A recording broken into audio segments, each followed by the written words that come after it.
কাজেই লাগবে, আপনারা এভাবে তৈরি করে খেতে পারবেন। আমার রান্নাঘরটা যদি আরো একটু বড় হতো এবং রেখেছিলাম আমার রূপচর্চার জন্য, আর এই যে ডিজাইনটা করলাম এটা তো দেখেন আমরা গৃহিণীরা না সহজের মধ্যে আমি মাংসগুলো দিয়ে দিলাম আর এই রুটিটা নিয়েছি আর তারপরে কিভাবে আমি ভাজটা করলাম হয়তো আপনারা দেখেছেন। এখানে দেখেন 2 পিস মুরগির মাংস নিয়েছি আর কি। প্রতিদিন রান্নাঘরে আসলে আমার একটা আফসোসই থাকে, সেটা হচ্ছে আমার রান্নাঘরটা যদি আরো একটু বড় হতো এবং রান্নাঘরের সঙ্গে যদি বড় একটা জানালা থাকতো এবং বাইরে থেকে সেই জানালা থেকে অনেক হাওয়া বাতাস আসতো। আসসালামু আলাইকুম, আর একটু ব্লগ নিয়ে চলে আসলাম। আশা করছি আপনারা সবাই ভালো আছেন। আলহামদুলিল্লাহ আমরাও সবাই ভালো আছি। দিনের বেশিরভাগ সময় যেহেতু আমার রান্নাঘরেই কাটে, তাই রান্নাঘর নিয়ে আমার অনেক বেশি আফসোস লাগে। তো যাই হোক, আজকে আমি আপনাদের সঙ্গে রোল বানানো শেয়ার করব। আমি যেভাবে রোল তৈরি করি সেটাই আপনাদের সঙ্গে শেয়ার করব। আমি প্রতিদিনের মতো যেভাবে আটা সেদ্ধ করে রুটি বানাই, সেদ্ধ আটার রুটি, সেভাবেই আমি আটাটা সেদ্ধ করে রুটি বানিয়ে নিচ্ছি আর কি। আমরা যেভাবে রুটি খাই প্রতিদিন, সেই একই মাপের রুটি তৈরি করছি। আর এখানে দেখেন 2 পিস মুরগির মাংস নিয়েছি আর কি, মুরগির বুকের মাংস নিয়েছি। আর তার সঙ্গে আমি 1 চা চামচ আদা বাটা, 1 চা চামচ রসুন বাটা, হাফ চা চামচ গোলমরিচ গুঁড়ো এবং সামান্য একটু লবণ দিয়েছি, কারণ লবণটা আমি পরেও দিব। তো শেষে একটু গরম মশলার গুঁড়ো দিয়েছি, দিয়ে সব কিছু নাড়াচাড়া করে এই যে চুলায় বসিয়ে দিয়েছি, একদম টকবক করে ফুটে একদম পানিটা যখন শুকিয়ে গেছে তখন নামিয়ে নিয়েছি। মাংস তো সেদ্ধ হয়েছেই, সঙ্গে মশলাগুলোও কিন্তু রয়ে গেছে, কারণ আমি পানিটা একটু ফেলিনি। তারপরে হাত দিয়ে মাংসগুলো একদম ছাড়িয়ে নিয়েছি। আর এইখানে আমি পেঁয়াজ কুচি, একটু কাঁচামরিচ কুচি নিয়ে অল্প তেল দিয়েছি, কিন্তু তেলটা বেশি দিইনি।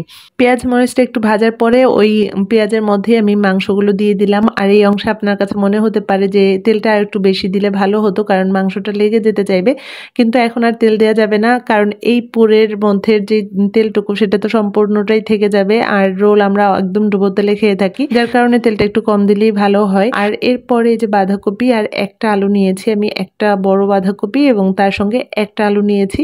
তো সবকিছু আর কি বাঁধাকপিটা সম্পূর্ণটা ভালোভাবে ধুয়ে পানি ঝরতে দিয়েছিলাম। আর এখন সেই মাংসর সঙ্গে আমি বাঁধাকপিটা দিয়ে দিয়েছি। বাঁধাকপি দেওয়ার পরে একটু নাড়াচাড়া করে ভালোভাবে মিশিয়ে নিতে হবে।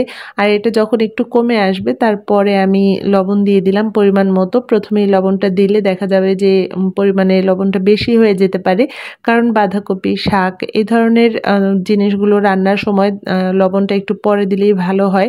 প্রথমে তো অনেক মনে হয়, কিন্তু পরবর্তীতে এগুলো কমে যায় আর কি চুলায় দেওয়ার পরে। আর এইদিকে দেখেন আমি রূপচর্চার জন্য একটু ডাল ভিজিয়ে রেখেছিলাম। আর সকালবেলা বাচ্চাদেরকে টিফিন দিয়েছিলাম, সেই পাউরুটির পাশের যে লাল অংশটুকু সেগুলো আমি রেখে দিয়েছি, কারণ ওই অংশটুকু দিয়ে আমি ব্রেড ক্রাম্ব তৈরি করব।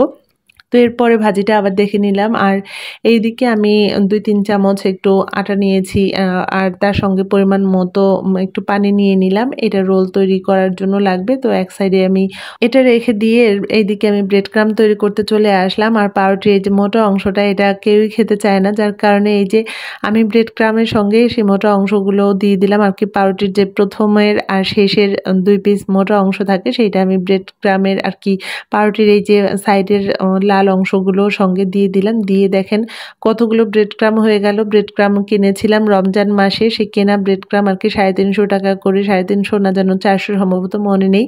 তো তার সঙ্গে তো রং দেয়া থাকে, আর এইটা তো একদম রং ছাড়া।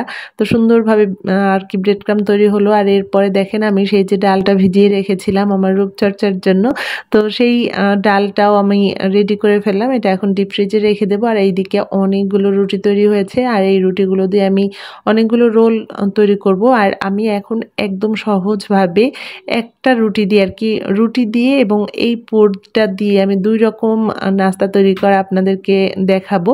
তো আর কি প্রতিদিন বাচ্চারা একই রকম টিফিন নিতে দেখা যায় বোর হয়ে যায়, তারা এক এক দিন এক এক রকম টিফিন চায়। কিন্তু এই যে দেখেন রুটি আর এই পোরটা আর কি, ভাজির পোরটা এক আর কি, দুইটা একই জিনিস। এই একই জিনিস দিয়ে আমি 2 রকম টিফিন তৈরি করব বা বিকেলের নাস্তা যাই বলেন না কেন।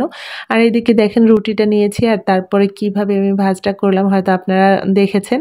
আর এইদিকে সব রোলগুলো যখন তৈরি করা হয়ে গেছে তখন এরকম একটু ফাঁকা ফাঁকা করে একটা বড় প্লেটের মধ্যে আমি ডিপ ফ্রিজে রেখে দিয়েছি একটু শক্ত হওয়ার জন্য। আর অন্যদিকে আমি একটা বাটির মধ্যে একটু পরিমাণ মতো ময়দা নিয়েছি, নিয়ে একটু পানি দিয়ে আবারও সেই ময়দাটা গুলে নিয়েছি। আর এইদিকে দেখেন একটা রুটি দিয়ে ২ টা আর কি এরকম সমোসার মতো হবে। এটার নাম কি দেবো বুঝতে পারছি না। তো এরকম দেখেন কিভাবে কাটলাম, আর কাটার পরে এক সাইডে সেই পুরটা দিলাম, দিয়ে হাত দিয়ে আমি ভালোভাবে চেপে, চেপে লাগিয়ে দিলাম।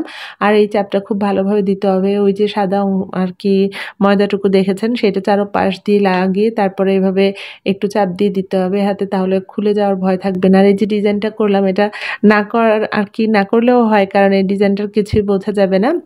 তো এরপরে আমি সেই যে ময়দাটা গুলে রেখেছিলাম তার মধ্যে এই রুটির সমোসাটা আর কি ডুবিয়ে তারপরে ব্রেড ক্রাম, যেইটা আমি বাসায় তৈরি করেছি ব্রেড ক্রামটা, সেই ব্রেড ক্রামের সঙ্গে গড়িয়ে নিয়েছি। দেখেন এখানে ডিম দেওয়া যেত, কিন্তু আমি ডিমটা দিলাম না। ডিম দিয়ে আর কি ডিমে প্রথমে ডুবিয়ে তারপরে এরকম ব্রেড ক্রামে দেওয়া যেত, কিন্তু আমি ডিমটা দিলাম না।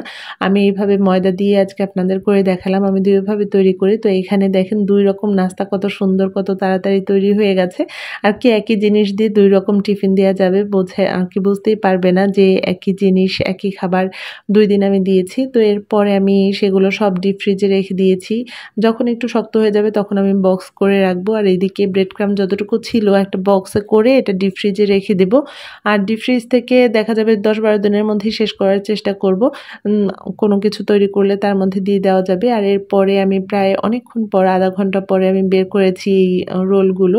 তো রোলগুলো এখন শক্ত হয়ে গেছে। প্রথমে যদি আমি এরকম বক্সে করে রেখে দিতাম, দেখা যেত যে একটার সঙ্গে একটা লেগে যেত, আর তখন আর কি ছাড়ানোর জন্য এই ভেঙে যাওয়ার সম্ভাবনা থাকতো।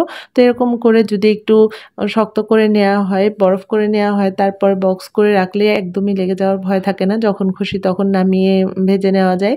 আর আমি ভাজার দেখা যায় ১০-১৫ মিনিট আগেই নামিয়ে রাখি। হালকা একটু বরফটা যখন ছাড়ে তখন তারপরে আমি তেলের মধ্যে দিই। আর এইদিকে অন্য একটা বক্সের মধ্যে আমি সেই যে রুটির সমোসার মতো তৈরি করেছি সেগুলো রেখে দিয়েছি।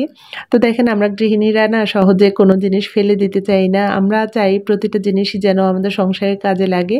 আর এইদিকে দেখেন ব্রেড ক্রাম্বটা তৈরি করে আর কি লাল অংশগুলো অনেক সময় ফেলে দেওয়া হয়। আর কি কাজের চাপে দেখা যায় যে ওইগুলো আর করতে ইচ্ছেও করে না বা মনেও থাকে না, তাড়াহুড়োর জন্য ফেলে দেওয়া হয়। কিন্তু যখন মনে থাকে তখন গুছিয়ে রাখি, গুছিয়ে এভাবে তৈরি করে রাখি।